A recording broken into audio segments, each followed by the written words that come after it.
You were the girl who didn't brush her hair. All summer, barefoot in the marshy woods behind your house, wearing those red shorts because the high school boy who did yard work for the DeLucas watched you when you did. You drew everything. Our comfy Connecticut town was the world's least interesting place, but you were going to be a famous artist in New York or San Francisco. You hadn't decided. You threatened to run away all the time, and that terrified me, the idea of you not here. You said it so often that finally I wasn't scared anymore, just sad. Because if you could leave like that, I knew you didn't feel the same way. You thought I was funny. You wanted to teach me to shave my legs, but I was embarrassed. That was the summer my parents split, and I got my period, but didn't tell my mom. Only you. Out in the woods we shared a beer, if you were able to sneak one.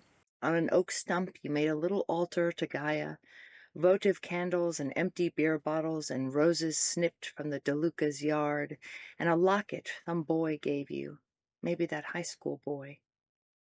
We made up rituals, our eyes closed, hands clasped in the flickering candlelight, inhaling the forest, exhaling gratitude. When the mosquitoes got bad, we went inside, down to your basement bedroom where I admired your drawings. You watched me, doodled on your thighs because it drove your mom crazy.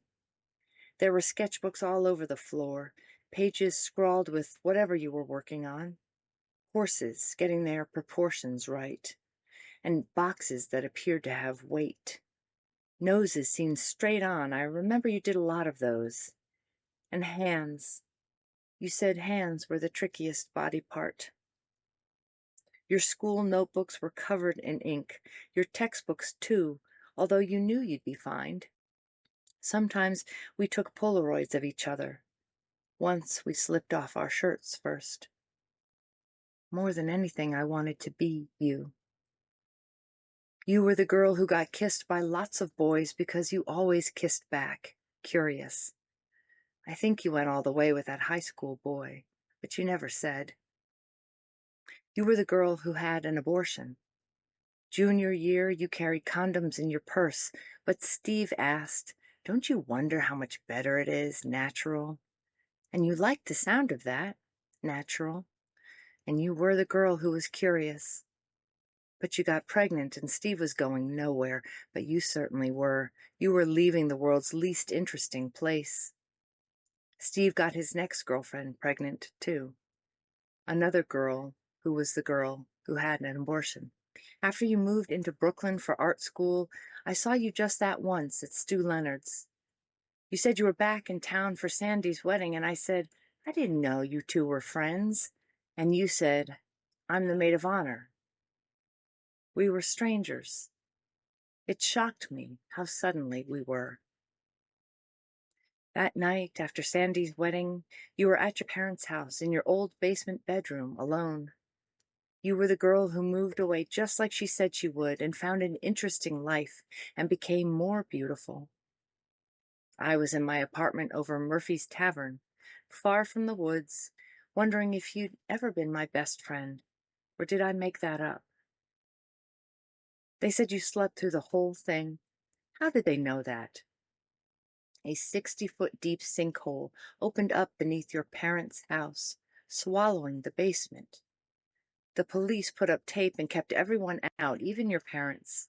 The structure was unstable. The sinkhole was expanding. News vans parked along your road. Eventually, there was a press conference. The victim is presumed dead. They weren't able to retrieve your body. They used the word entombed. You were the girl who made our town interesting. I imagined you pinned by rocks somewhere down deep in dirt, wrapped in your bedsheet like a shroud. I imagined you rotting back into earth, cradled by Gaia, through that most natural transformation. You were the girl who could never leave. How did they know you slept through it? Demolition crews took apart your house piece by piece, recovered what valuables they could. They filled the sinkhole and dumpsters with everything else. A chain link fence went up around the condemned property. The lawn gave way to weeds. The driveway fissured. In time, the marshy woods spread, consuming your grave. You were the girl who fell into Gaia's arms in the world's least interesting place. You were the girl who drew black ballpoint on thighs scratched and filthy from the woods.